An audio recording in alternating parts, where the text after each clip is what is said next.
On March 25, 2017, in the early hours of the morning, a man by the name of Randy Herman Jr. woke up covered in red. There was blood on his hands, his body, and all over the floor. As he looked down, he saw a woman laying face down at his feet, and in his hand, he had the same hunting knife that he usually keeps at his bedside. He was panicked, disoriented, and completely hungover from the previous night. He paced around the single-story house that he shared with his longtime friend Brooke Preston, who was age 21 at the time, who was now lifeless, on the hallway floor with a blanket draped over her body. Randy went to the bathroom to try to clean the blood off his body, but was pretty unsuccessful. He put on some gym shorts and threw on a t-shirt.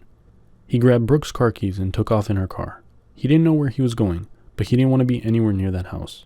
So he left his home, located on 813 Saracen Drive in West Palm Beach, Florida, and drove less than a mile away to Haverhill Park, where he dialed 911. Someone's been murdered is what he told the 911 operator, and then a crucial admission that will later be used against him in trial. Randy said, "Just send the police. It was me. I'm sorry." Police rushed to the scene, arrested Randy, and brought him into custody at Palm Beach County Sheriff's Office for questioning. This interrogation starts at exactly 10:32 a.m. and will last an entire hour and 49 minutes. For almost 2 hours, detectives will try various psychological tactics and strategies to pursue Randy into an admission of guilt, or better known as a confession. Face this wall for me right quick. We're going to take the handcuffs off you, okay?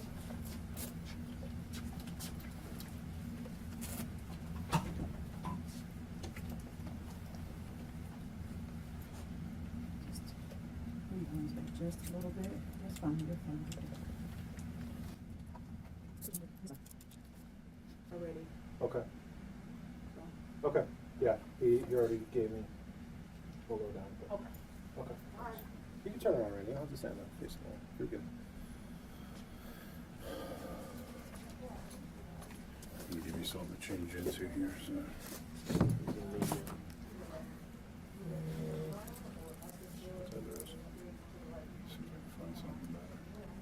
Yep.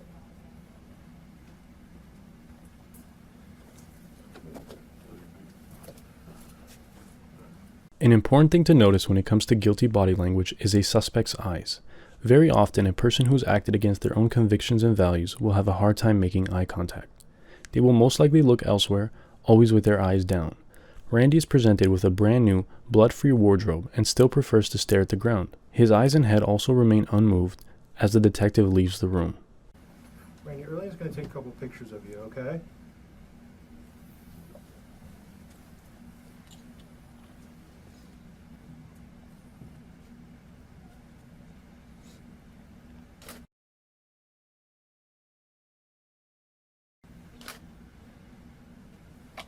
Can you hold your hands out like this for me?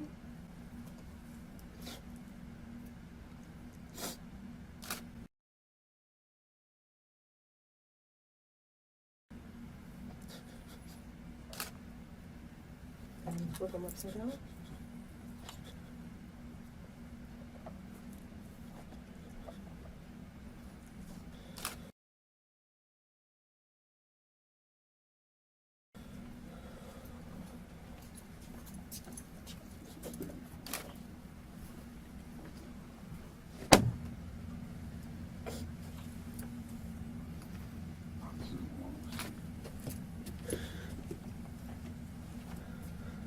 One second. Let's see, thank you.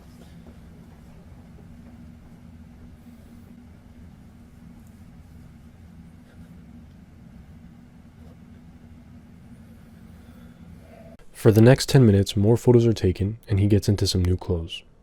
The real questioning starts at 10:46 a.m.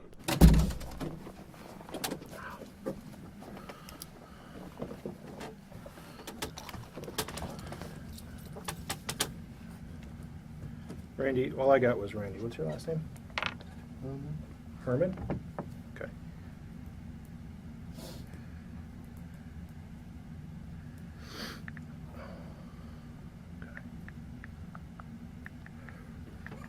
Randy, like we said, my name's Jeremy. This is my partner, Steve. What we want to do is just kind of hopefully figure out what happened. Okay. Before we do that, I'm going to read you something here, and I want you to listen to this, okay? If you have any questions or anything, just please let me know. You understand? Okay. I'm required to warn you before you make any statement you have the following constitutional rights. The detective reads Randy his Miranda rights, and he agrees to speak without a lawyer. And any statement can be and will be used against you in the court of law. Do you understand that, Randy? Okay. Like I said, this is Steve. I'm Jeremy. Basically, we just want to try to figure out what happened and what's going on. Okay? And we need your help for that. All right? And it's just very important to be honest with us.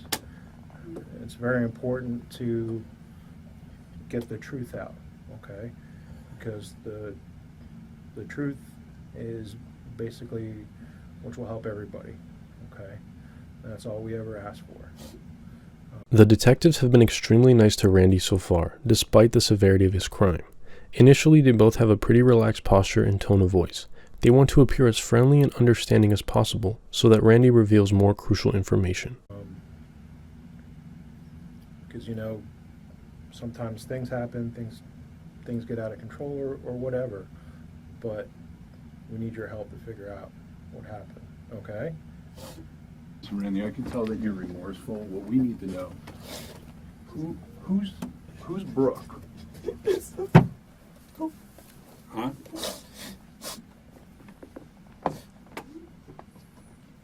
And who's Jordan? That's what we need to find out. This is Brooke and Jordan Preston. Randy met them at a high school in Laceyville, and the three became close friends. After they all graduated high school, Randy attended college studying criminal justice, which, guys I know, is very ironic. He was even working part-time as a corrections officer at the county jail. This is also around the time that he started to drink and smoke marijuana heavily. In August of 2013, a drug charge cost him his job at the jail, and in the same year, he was pulled over for driving drunk. On probation, a year after that, he was charged with his second DUI after leaving his sister's wedding. Because of this, Randy decided to move to West Palm Beach, where he would join Brooke and Preston and have a fresh start.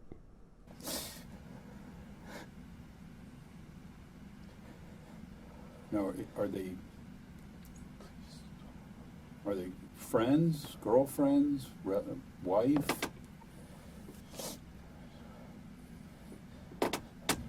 Randy, you talked about telling your mom, but What do you want us to tell your mom?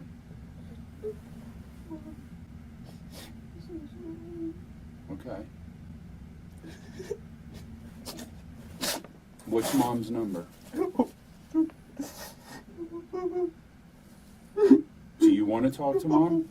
I can't. Okay. Would you prefer that we call her?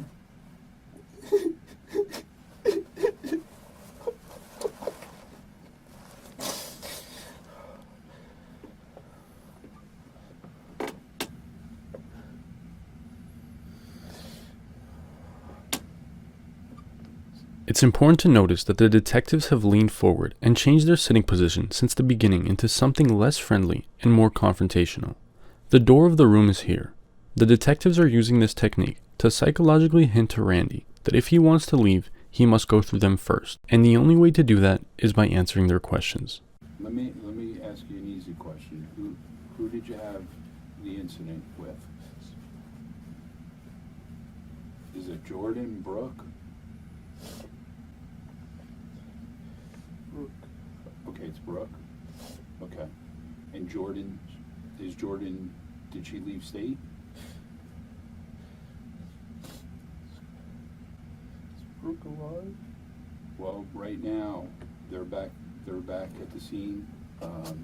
Everything is still developing.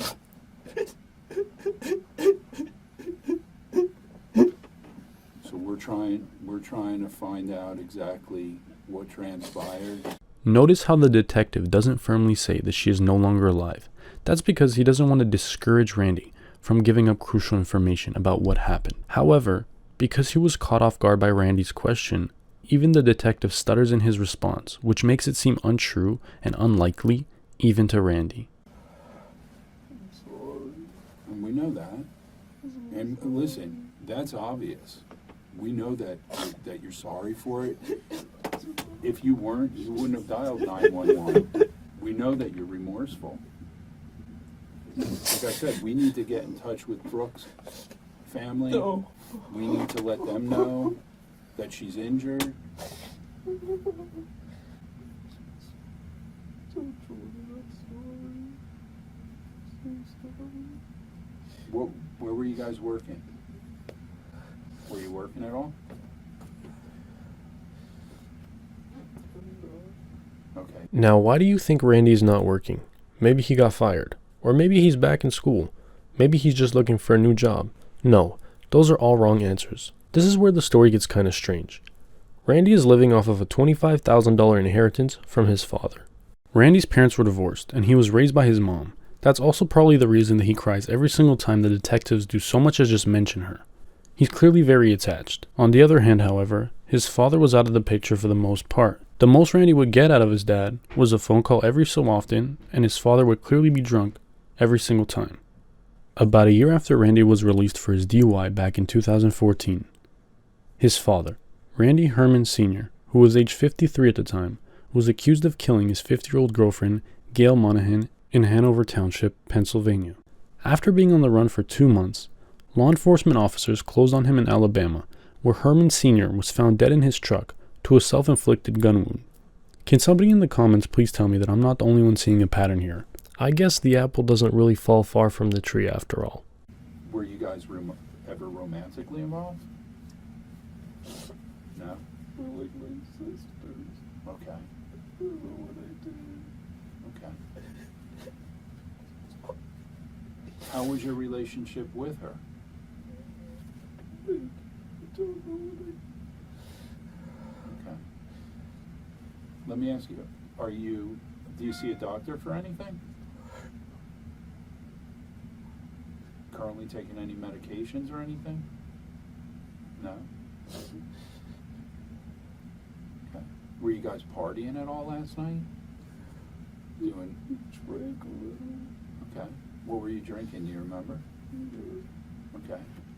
Do you remember what time that was? Was it late, early in the morning, or? Okay. What time did you go to bed?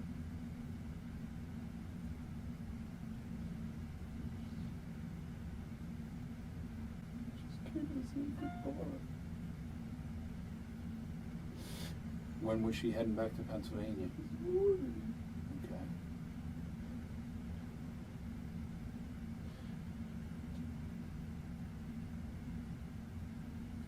Was she giving you shit at the house? Was she upset with you? Well, let's go back to when she moved out. Did she move out under bad circumstances? Okay. So you guys hadn't been feuding or anything like that? Okay. Just normal, everything was going smooth, everything's going good, and you had some beers last night. Were you in your bed? Okay. And where was Brooke at that time? Was she watching TV? Was she in her room, her sister's room?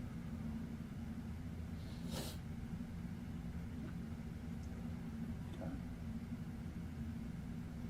Was she in your room? Brooke was currently living in Florida, but was leaving to go finally live with her boyfriend of 4 years in another state. That means she would be leaving her childhood friend Randy forever and moving on to pursue a career in journalism and start her new life. 24 hours prior, Randy and Brooke were enjoying their last day together.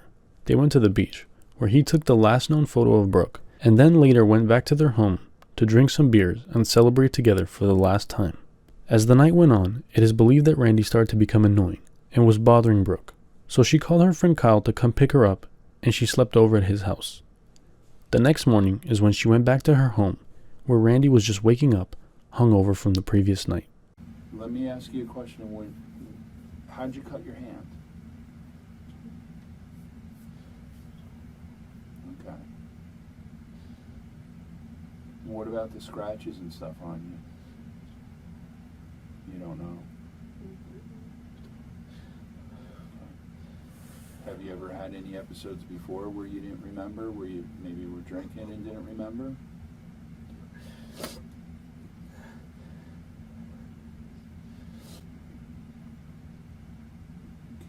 From when you left the house, you said you just ran out of the house? How'd you get over to the park? Car. Okay. Where'd you get the keys from? Remember? Okay. In whose car? Do you remember whose car? Some car. Okay, so you took Brooke's car over.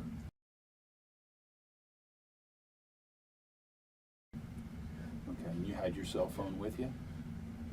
What would I do?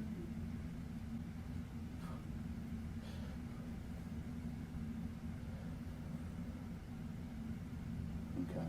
Randy, where's your phone at? Your cell phone? Brooks' car. It's in Brooke's car? Okay. What else is in Brooke's car?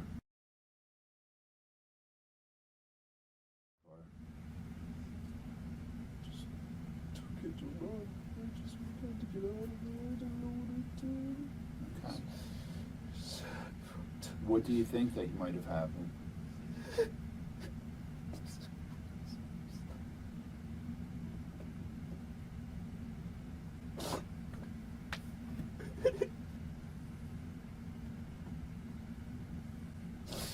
Do you think you might have hit her, shot her, stabbed her?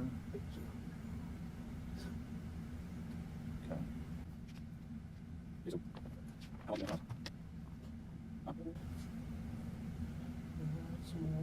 Absolutely. Sure. Let me get you some. Thank you. Absolutely.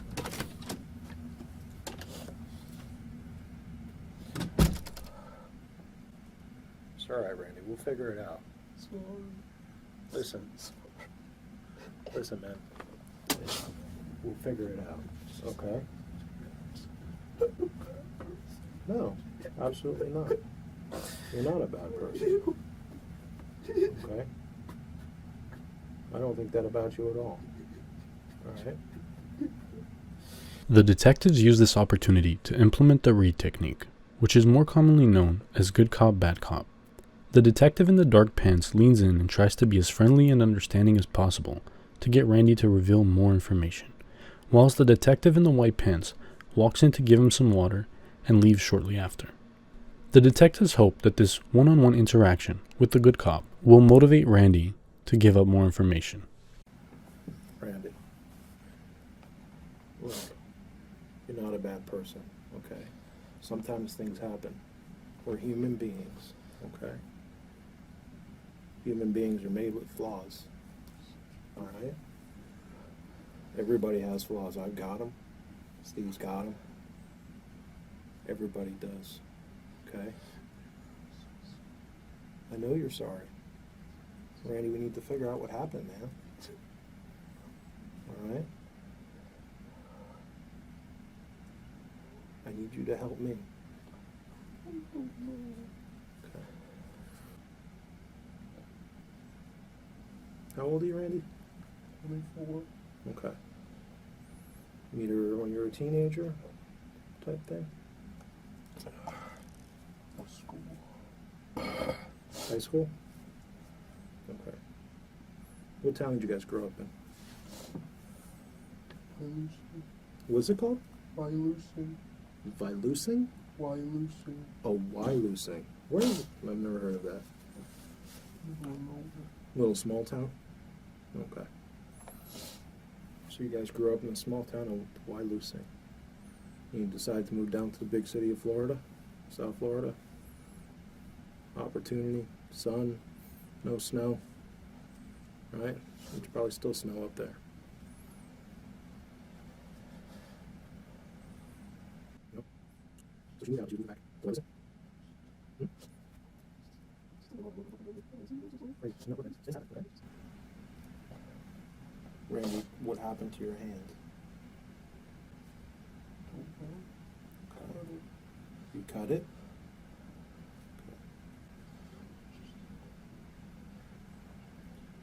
Okay. Randy, is there any guns inside of your house?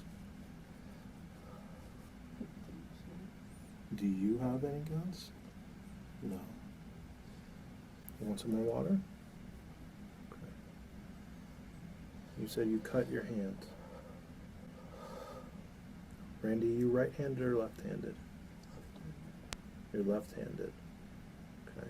I did this. I must have done that. Let's figure it out, Randy. Okay. Randy admits that he's left-handed and his cut is also on his left hand, so the good cop is making progress, but it's extremely slow. In the next couple of minutes, the detective will continue to ask questions and dive deeper into more serious ones. He will ask Randy if Brooke is going to be cut when they finally see her. I want you to pay attention to his body language when asked these questions. He's clearly under a lot of pressure and doesn't like it at all. Randy, I didn't go over there, so I don't know. Was she going to be cut?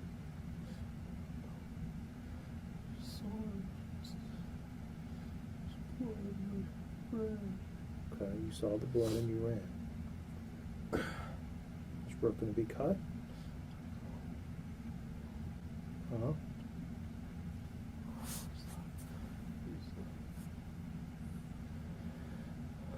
Take some deep breaths. Alright. I said, Randy, we'll figure it out.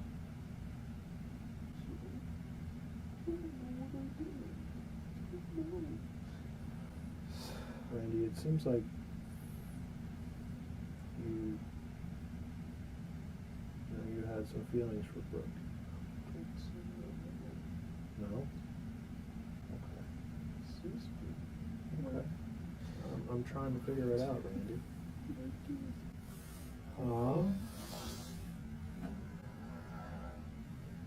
We loved you like a sister. For the first time in the interrogation, the detectives present Randy with what they think is the motive for the murder, that he had feelings for Brooke, and the fact that she was happily moving away forever with her longtime boyfriend did not sit right with Randy. Out of spite, he murdered her by stabbing her in the abdomen, the neck, and the back over 20 times with his hunting knife. The next 20 minutes go by and the detective is being very patient with Randy, trying to go over the situation time and time again. At 11:59 a.m., Randy admits to having a hunting knife that he keeps by his bedside. Do you keep a knife in your bedroom, Randy? You do? A hunting knife. Okay. Okay. Where do you normally keep your hunting knife? I don't know, Randy. I haven't been inside your house. But you normally keep a hunting knife inside of your bedroom. So like a buck knife or something like that? Okay. Is it a folding knife or is it a fixed blade? A fixed blade. Okay. You know what it looks like?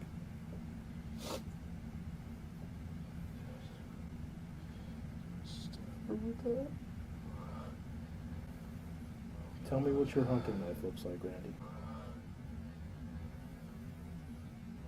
Tell me what your hunting knife looks like, Randy. Randy, tell me what your hunting knife looks like. How long have you had it? Randy.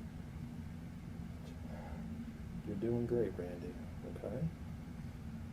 Me and you will get through this. Alright? Another 15 minutes go by, and the second detective with the lighter pants comes back in the room. This is where the raid technique comes full circle. He is the bad cop in this situation. It is believed that questioning a suspect in a calm, understanding manner, and then suddenly switching the interrogation into a very confrontational manner, can lead the suspect to high levels of stress, from then which a confession will be achieved. What's the backstory, Randy? There's something there. Randy, there's something there. Well, you're going to have to do it. That's the problem. This doesn't go away. This isn't do-overs. You don't get to excuse yourself away from it. It is what it is. The evidence is going to speak for itself. We sleep at night knowing we gave you an opportunity. Randy, look at me. I'm treating you like a man. Look at me so I can talk to you. I'm trying to treat you like a man. You do know. And the evidence is going to tell us exactly what happened. Jordan Preston, the sister, is going to tell us about what was going on with you and Brooke. I don't know. We didn't argue. Nothing happened.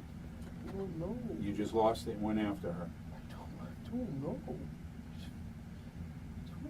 She scratched your chest for a reason. You cut yourself for a reason.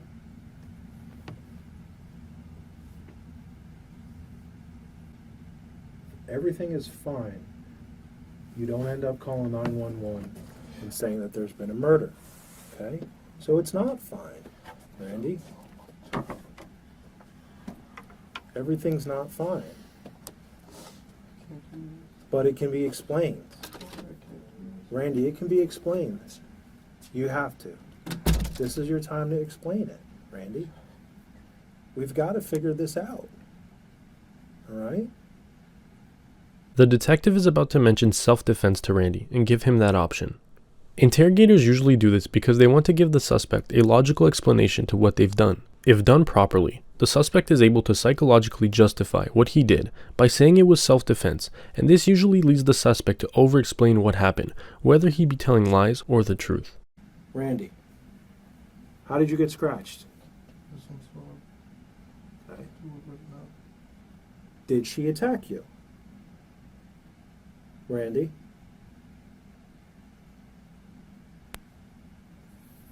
Did anybody try to hurt you, Randy? Anybody? Did anybody try to hurt you?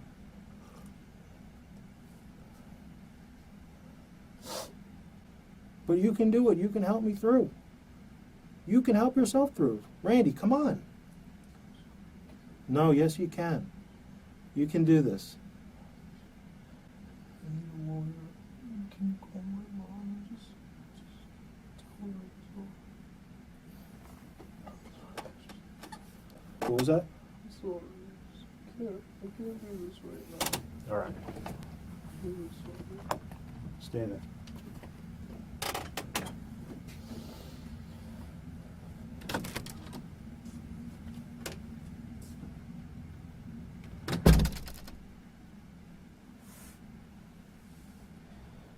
The pressure becomes too much and Randy asks to stop the interrogation then and there.